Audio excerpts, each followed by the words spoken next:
whoever you want. Great. Hello, everybody, and welcome to another episode of the Black Spinner Music Podcast. Today, we've got a very special guest with us. Today, we have rock journalist and author Robert Lawson here with us today. And Robert's going to be talking to us about his new book that's coming out. Is it later on this summer, Robert? Yeah, the last I heard was probably end of summer. Okay, in the end of summer, and he wrote a book. It's going to be entitled "Solidarity Forever: The Art and Soul of Stevie Van Zandt." So it is a book about Stevie Van Zandt. But before we get into the book and break it down a little bit more, let's find out a little bit more about our author. So, how's everything going, Robert? Good, good. I'm happy to be here to talk to you today, Andy. All right, great. Well, thank you for saying yes. It's an honor to have you on here. So where are you coming out of? I mean, where are you at right now, Robert? I'm in Toronto, Canada. Oh, okay. Okay, I got a couple of friends out there in Toronto. Great place out there. It really is. I went once when I was a kid. So so did you go to journalism school, or how did you get involved into writing books about rock music? Uh, yeah, just for a long time, I was kind of or I guess 15 or so years ago, I started sending out emails to friends and family of, my top five guitar players and top Mhm. 10 live albums, and I would just harass them like that. And I do manage a record store. Oh, okay. So at some point, probably maybe 20 years ago or something, I started sending out a weekly newsletter to all my customers, or a lot of the customers. So I talk about new releases and new movies and CDs and albums that were coming out, and I would, just kind of write about them. Right. And that kind of led to me having my own website for quite a while, which again, which is album reviews, concert reviews, movie reviews. And then a good friend of mine up here named Martin Popoff, who's written many, many books All right. Yeah. Hmm. about hard rock and heavy metal. He read a piece that I wrote about Kiss's Destroyer album, and he called me up and he said, "There's a lot of stuff in this article. I never even heard of this stuff before. Do you know other, or do you know this much about other bands?" So really, Martin pushed me to do it, and we started looking around. I remember standing in my living room back here on the phone with Martin, looking at all my CD shelves and figuring out, well, what could I write a book about? You know, and we came up with Nazareth because at that time there had never been a book about Nazareth, so it seemed Right. like there might be a bit of a market for that. And the book was received really favorably, and the guys in the band really liked it, and that kind of, I didn't know I would do more books, but the Nazareth one did so well for me. Then I just kind of continued, and here we are. Right. So around how long does it take for you to gather all the information and start writing a book and actually have it out to the public? Like how long did you work on the Nazareth book? Each book is usually, it's like 3 years or Oh so. wow, that's a big chunk of change. Maybe a little less in some cases, Hmm. but one of the things that it has to be a band or an artist that I already know a lot about, and that I already maybe even have a lot of raw data myself. I can't just go in on some band that I have to educate myself like from scratch. Right. So if it's somebody that I already know a lot about, and then I just go deeper than what I already know. Um, and I just have to be really focused. I mean, one of the things that people ask me about the most is like, how do you find the time? And I think that that's a real key issue. But so if I already have a lot of information, I already have a lot of raw data. Maybe I've already written some stuff about them. Maybe I already have some album reviews or some concert reviews, and so then it's just a matter of compiling it all together and getting new information to put it all together. But the current book is definitely the longest that I've been working on it. So maybe the other ones aren't quite 3 years, but this Okay. one now is like, I think we're at like 3.5 years that I've been working on this one now, or maybe even more now that I think about it. We're 2004. This one's probably a little over 4 years now. Oh, okay.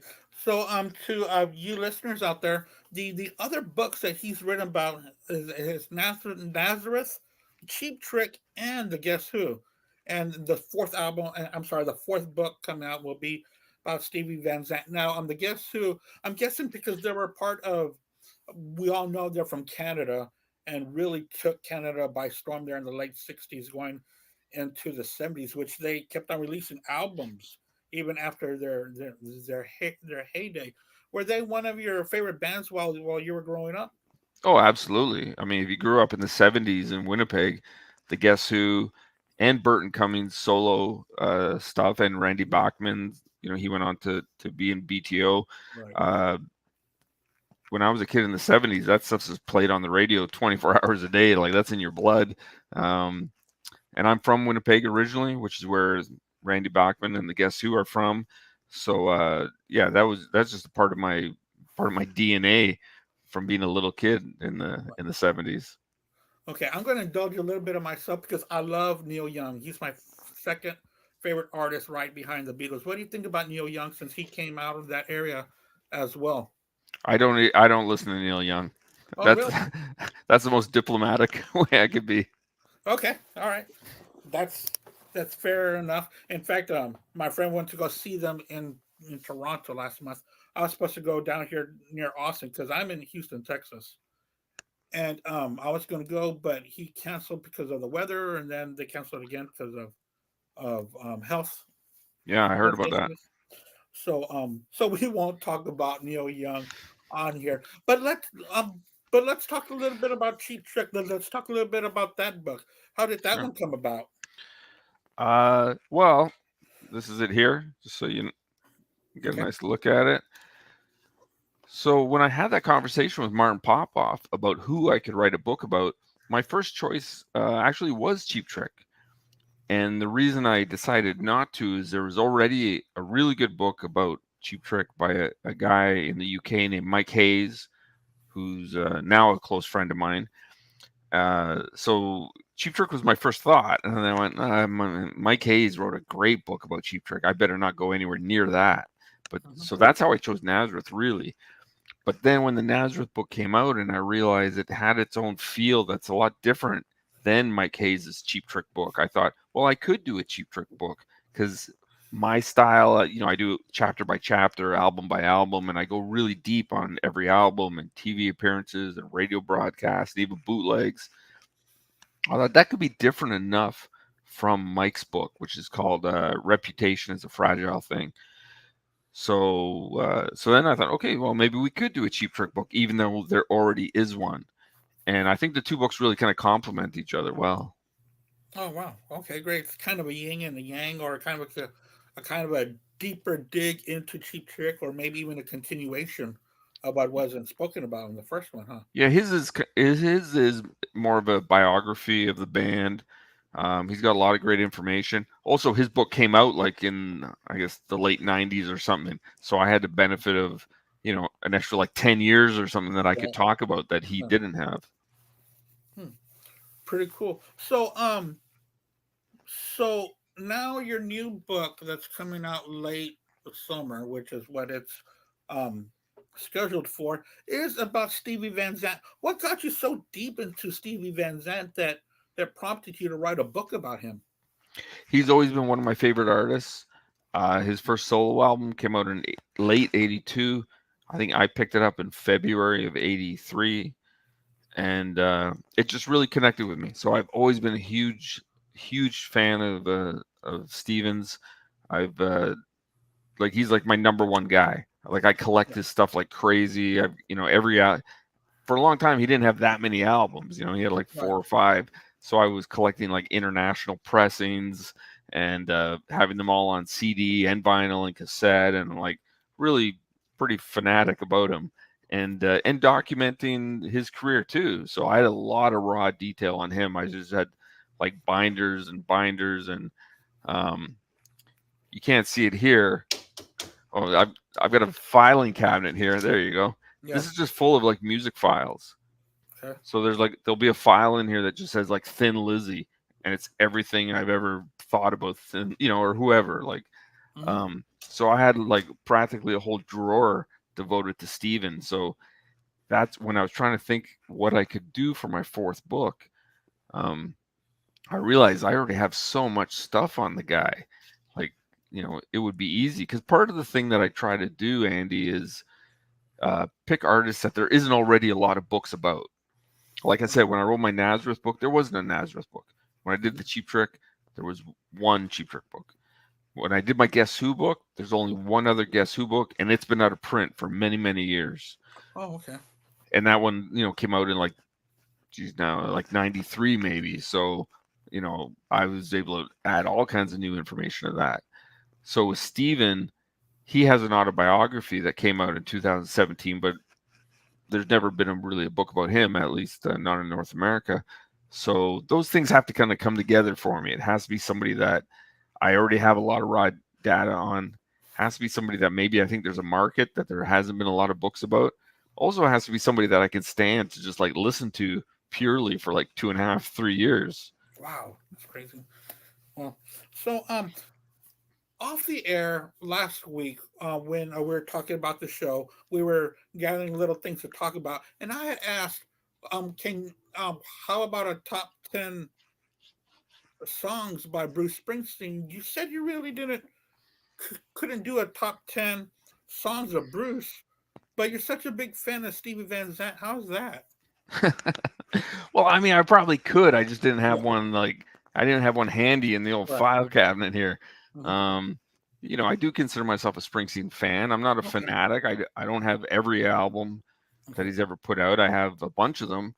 When Hmm. he puts out archival stuff, I tend to pick those up.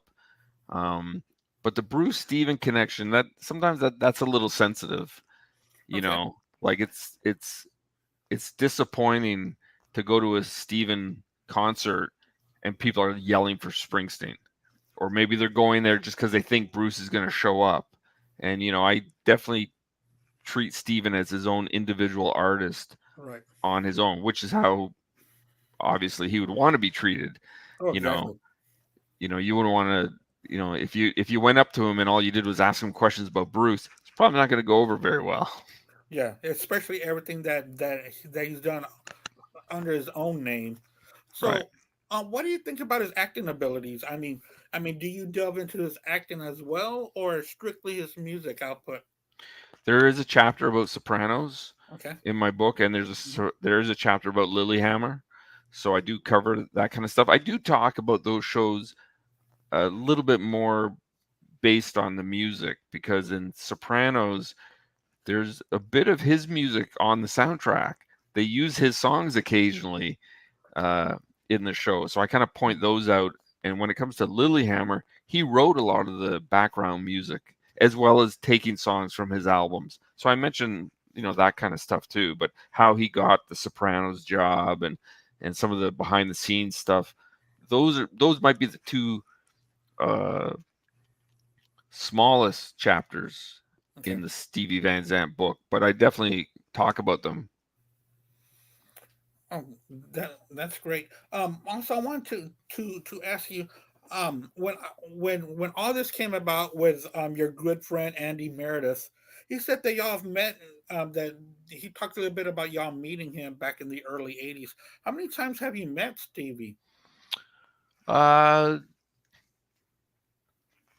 Maybe 8 to 10 or so.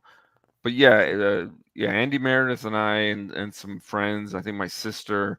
We saw Steven in 1984 when he was Mhm. touring for his second album.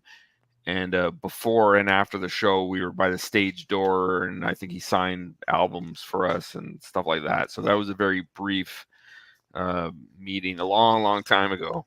And Mhm. then since then, I've generally, if I go to a Springsteen show when he's in the band, I'll try to drop by backstage and say hi.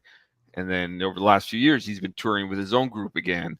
So I try to, you know, just kind of have a quick hello. And there's always a lot of people who want to see him, a lot of people who want to talk to him in different cities. Um, but I flew down to Red Bank, New Jersey last April, April of last year, because he was playing a show again with his band in the middle of an E Street Band tour. And that's when I pitched the book to him after the show and told him what I was doing. And right away he said, "Yeah, I'm on board. Let me know what you need from me." And that led to us having two very long Zoom interviews. So even though those weren't face to face because he's on tour and different things going on, but we had two very long Zoom interviews. So his contributions to my book are huge. There's Right. there's lots of content from him. Yeah, that was what I was going to ask you about in this book. How much input did he have in the book? And it seems like he had quite a bit. When you did these other books, did you find the other bands also being as open, or was Stevie Van Zandt the most open one that you really had? He's definitely the most. When I did the Nazareth book, I might have been a little afraid of reaching out to some of the guys too much because I was such a fan and I'd never really done this kind of thing before. Yeah, that's the first book. Yeah. So I did reach out to some of the guys in Nazareth and some of the ex members just with a couple of questions here or there. I didn't really do an actual formal interview with any of them.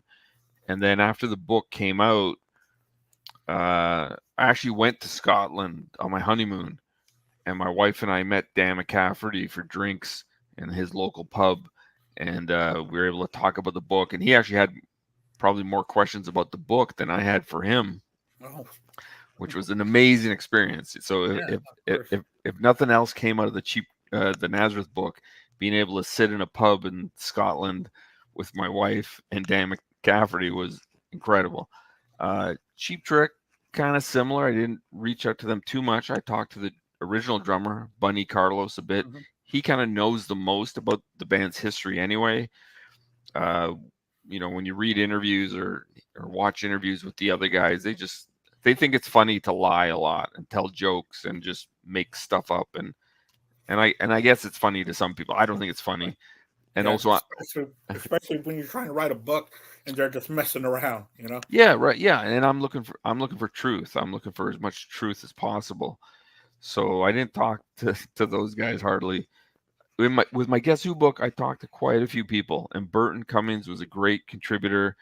He I talked to him a lot. Mhm. He likes to answer questions through email, so he can really think of the answers. But I talked to a lot of the other ex band members and other people from Winnipeg, like a DJ or promoters and stuff like that. So I got a lot of good stuff from that experience. And when the Guess Who book came out, Burton actually wrote a big paragraph on his Facebook page that he he said he actually learned some stuff from my book, which is Yeah, exactly. the ultimate praise from an artist that you love. But with the Steven book, yeah, there uh way more input from him and from other band members too. Like for this book, I interviewed like 40 people. Wow. So that's like current and ex band members going all the way back to his first album in 82. Like I talked to a lot of people, and some people, there was a few people it took me like a year and a half just to find them, and just to get them to agree. Some of them would be really hemming and hawing. Oh, I don't know. And then as soon as I showed them a picture of me and Steven in Red Bank of him agreeing to do the book, then they go, "Yeah, okay, I'm in." If Steven says it's okay, then I'm in. Okay. Well, yeah, that's what I would guess was that it would be okay with the main topic at hand. It doesn't want to give too much information if they're not okay with it. I wanted to also ask. We touched a little bit about his solo career and about the Sopranos and stuff like that. What time period is this book about? Is it his whole life or just a certain part of time? It actually starts with his birth, Hmm. and it goes all the way to there's a documentary that was just released on HBO like 2 weeks ago or something, and I talk about that documentary as well. So his entire life, yeah, Okay. but more from his professional career. The one thing that all my books are very similar about is that I don't talk about gossip. I don't talk about drama really. I don't Hmm. talk about rehab and groupies and ex-wives and Sounds you know great. all Hmm. that kind of stuff. That stuff's never interested me as a fan. I hate, even as a young person, I would hate reading a book or an article about Elvis Presley, and then they just talk about the later years and all the when he wasn't healthy. Let's say I hated hearing about that. I don't really care about that kind of stuff. My books are real deep dives purely about the music. So, like I said originally, all the albums, singles, music videos, radio broadcasts, bootlegs, TV appearances. I try and cover all that stuff. And Yeah. because it's chapter by chapter, if you happen to be listening to a specific album by any of these artists, you could just easily flip to that chapter and basically read everything that there is to know about it. So it's kind of a handy, almost like a listener's guide in that way. That's great. I'm almost exactly the same way when it comes to these artists. I really don't care about their personal lives. I care about the music and the work of the reason why I listen to them in the first place.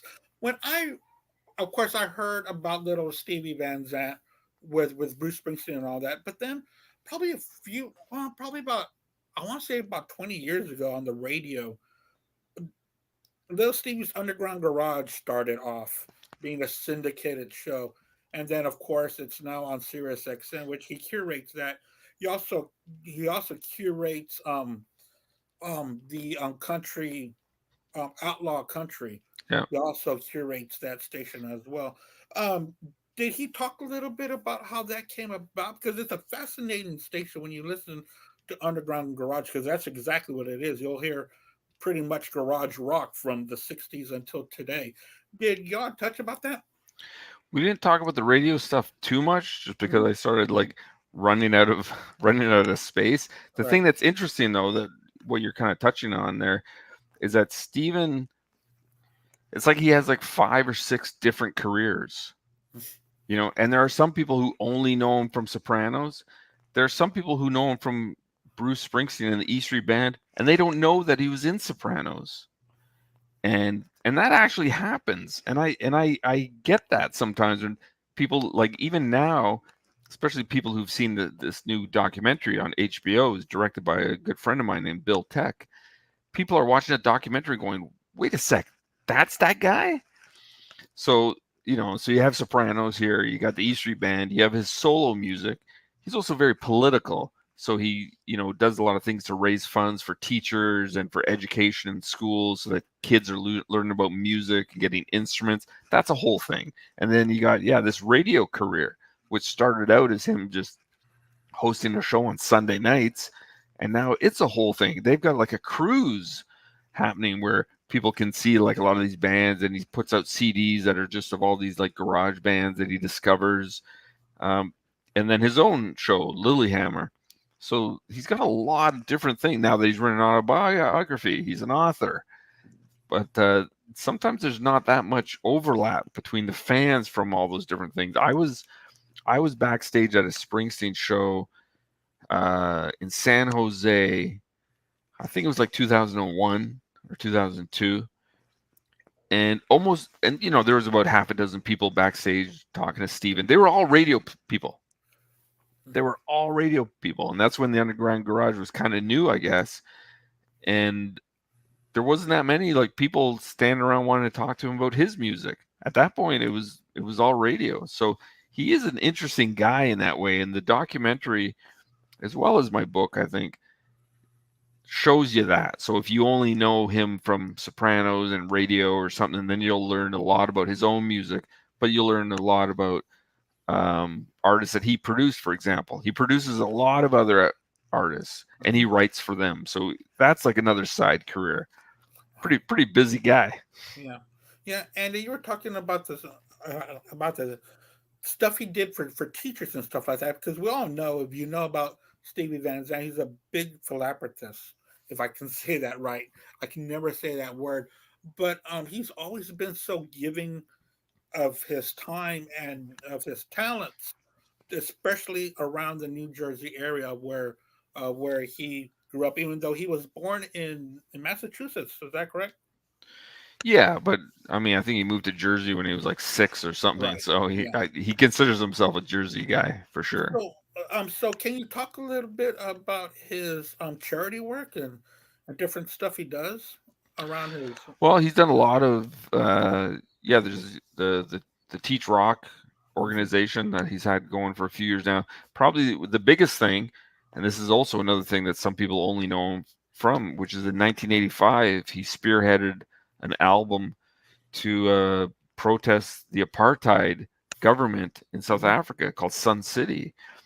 And that song and that album raised like, I forget what the number is now. It's like $100 million or something Wow. for different charities in South Africa to educate the people there. And a lot of people consider that movement as that helped free Nelson Mandela from prison, Hmm. and which led to him eventually becoming elected and running South Africa. Um, so that's an example of a song and an album that he produced and brought his friends in, and they all, collaborated together. That's an example of something he's done that actually changed the The world. world, exactly. That's what I was going to say. Stuff like, I mean, and that's not overstating it. That's actually what happened. It changed the Yeah, world, right? there are, there's like whole generations now of black people in South Africa who are allowed to vote and can own homes and can, do a lot of things that pre 85, or when things really started to change after the album came out, there's no way they could do any of that kind of stuff. They weren't allowed to own homes. I don't know if they were allowed to own cars. Like, they were like really discriminated against legally. It was like the government's policy to discriminate. They weren't allowed to vote. I think there was like 30 million black South Africans and like 3 million white South Africans or something, Yeah, and the blacks weren't allowed to vote in their own country. right. So yeah, that's one of the things that I know he's most proud of, and Oh, absolutely. Yeah. yeah, and that's like a really big part of who he is, and it's a major accomplishment for sure. And I gotta say, it's a great record too. I hadn't listened to it for a long time until when I started writing the chapter about Sun City. It's a great record. He brought together a lot of different elements. There's all kinds of different musicians who collaborated, and they're not all necessarily the top 10 pop people. Right. He brought in jazz musicians, and he brought in a lot of hip hop artists, which weren't getting played that much on white radio in At that 1985. time, yeah. Yeah, because they were just breaking the ice pretty much in Yeah, 85, much yeah, less later on in the decade. That's a very interesting point about him, because if you think back in 85, there was so much charity stuff going on. You had Live Aid, and you had the USA for Africa, and so much of that stuff was going around. But something that little Stevie did actually made a big difference in the world, which is a fantastic thing. Are you able to share the album cover? I'm sorry, the book cover to this, to yeah, the Stevie Van Zandt album? yeah. We just got it finalized like a week ago or Mhm. something. My cover designer, who's a guy named Clive Palmer here in Ontario, he put it together, and we've been tweaking it for a while, but this is the final. Yeah, that looks great. Wow. So we got some collectibles on the bottom there, Hmm. ticket stubs and stuff like that, and the whole back cover is also like ticket stubs and backstage passes and tour posters and a lot of stuff like that. I like, because I'm a collector myself, Yeah. I like things like that, so I can, I imagine other freaks like me are looking at them going, "Oh, I got that one. I got that. Well, what's that?" And all the previous books have that kind of thing too of, Yeah, little tidbits that fans would really pinpoint at, and yeah, really break things down. It's kind of like when you're looking at an album and there's subliminal messages in those right. album covers, kind of way. You know what? I missed a couple of questions that I wanted to ask you personally. What was the first concert that you ever attended, Robert? The real first one that I ever Yeah. saw was in July of 1977, Hmm. the Love Gun tour. Okay. So Kiss, and they had their opening act was Cheap Trick, who only Okay. had one album out at that time. So I didn't know who Cheap Trick was. I was like 10 years old or something, Hmm. and but I was really into Kiss, and Cheap Trick kind of blew me away too. And here we are, all these years later. I've written a book about Cheap Trick. Yeah. So pretty much, Cheap Trick was the first band you ever saw live. In other words. Since they were the opener, yeah, that's Yeah. right. Wow. Technically, they would be the first. Right. Well, that's pretty cool. So, how do you feel about Kiss now? Are you still a Kiss fan, or did you drop off, or you're still there? I'm still there. I mean, Yeah. I kind of go through phases. Hmm. You know, We all do when it comes to music. they started putting out these live from the soundboard Hmm. live discs. I think they've done 6 by now or something. I picked those up because I that's the stuff that I still really like.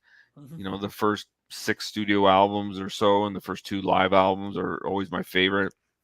I do like all 4 of the original 1978 solo albums to different degrees. Um, but yeah, if they put out any, like a live DVD from '76 or '77, I'm right there. I mean, that's a day one purchase for me. And I Right. got lots of like Kiss bootlegs and like CDs and DVDs. So I could throw on like I don't know, Detroit '76 or Houston '77 anytime and still love it. Right. I do get tired of all the backbiting with them and all the just talking shit about each other all the time. That's again talking about Yeah. Yeah. We were drama. just talking about that. That leave that out and give me the music. I have this theory in life now, which is if you're like in your 70s and you're still that angry, you just didn't figure this out. Yeah. You just You're in your didn't, 70s. you know, like and especially in those guys' cases, you're in your 70s, you're hugely successful, you're multi millionaires, you got these giant houses and you can fly all over the world and you got millions of fans everywhere chanting your name, and like you have everything that regular guys like us don't, and Hmm. yet you're still just like crying at the fact that like Ace didn't record a guitar solo for the Destroyer album. Jeez. Right. Right. in Or that. Well, Peter Chris really didn't write Beth. Okay. Just let us. Just let that go. Because it Yeah, I wasn't mean, Beth that really hit him into the stratosphere. yeah, bunch of babies. I tell you. And if you're 70s and still fighting about this, you learned nothing in life about anything, pretty much. So, thank you so much for joining us here, Robert. This was a pleasure to meet you. Is there anything else you wanted to add about the book? Well, originally I was really hoping that it would come out in November because the E Street Band are going to be in Toronto in November, and I want to be able to present a copy Mhm. to Steve in November. But my publisher wrote to me like a week ago, or yeah, I guess a week ago, and said if everything goes according to plan, it'll be out at the end of September or end of summer. So we're in July now, so that's like real soon. Right. So it's going to be out. It'll be available everywhere. Amazon will have it. Barnes and Noble in the States, you can special order it through them. The publisher will be selling it online. In Canada, we have a Right. chain up here called Indigo. It'll be in their database. But yeah, it'll be everywhere. And we're going to just try and promote the hell out of it. So anyone out there who's semi interested in Stevie Van Zandt or the E Street Band or Sopranos or anything like that, we want them to at least know that the book's out there. All right, great. Yes, and I'm going to share this with as many people, and I'm going to put a nice little paragraph there about you and about your expertise in writing these books and about your love for Stevie Van Zandt. So, anything else you want to add, Robert, before we go? I think that's it. I think we covered it all. All right. Hey, man, it was a big pleasure to have you on Black Spinner. We do weekly shows and we do rankings of different albums and stuff like that. If you ever want to be on our panel, man, I would love to. I would love to have you on. Yeah, yeah, we'll do something for sure. Yeah, yeah. If that's something you are interested in, well, thank you so much, Mr. Robert Lawson. Um, his book will be out at the end of the month. Just like Robert said, that you'll be able to find it any place that we purchase books, which we use Amazon a lot and Barnes and Noble here in the States and there in Canada. I'm sure that it'll be spread out throughout North America. Oh, thank you so much, Robert. I really do appreciate your time and thank you for being on Black Spinner Circle with us. Thank you, Andy. Have a It good was a night. pleasure to meet you, man. Take care.